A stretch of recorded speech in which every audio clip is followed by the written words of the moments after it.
President Abraham Lincoln was also thinking of bold action 150 years ago when he said, "The dogmas of the quiet past are inadequate to the stormy present. As our case is new, so we must think anew and act anew. We must disenthrall ourselves, and then we shall save our country." He was speaking before the U.S. Congress to confront the defining issue of his time, slavery. Everyone knew it had to end, but no one had the political will to stop it. Remarkably, his words ring as true today when applied to the defining crisis of our time, climate change. As a UN messenger of peace, I have traveled all over the world for the last 2 years documenting how this crisis is changing the natural balance of our planet. I have seen cities like Beijing choked by industrial pollution, ancient boreal forests in Canada that have been clear-cut, and rainforests in Indonesia that have been incinerated. In India, I met farmers whose crops have been literally washed away by historic flooding. In America, I have witnessed unprecedented droughts in California and sea level rise flooding the streets of Miami. In Greenland and in the Arctic, I was astonished to see that ancient glaciers are rapidly disappearing, well ahead of scientific predictions. All that I have seen and learned on my journey has absolutely terrified me. There is no doubt in the world scientific community that this is a direct result of human activity and that the effects of climate change will become astronomically worse in the future.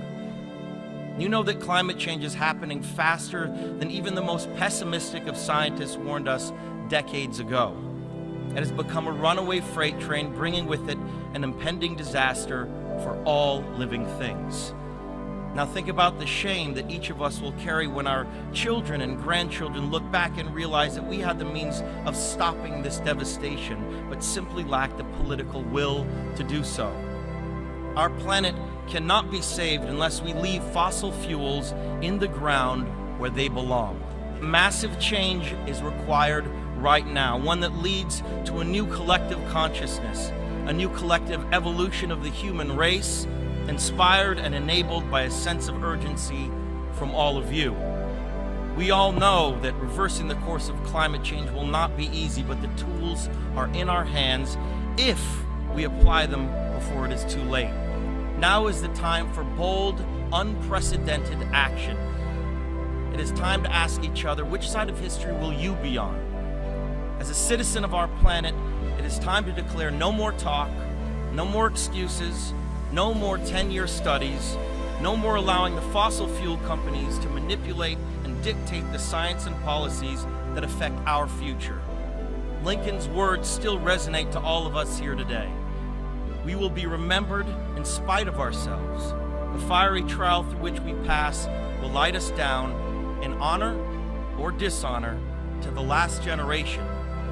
We shall nobly save or meanly lose the last best hope of Earth.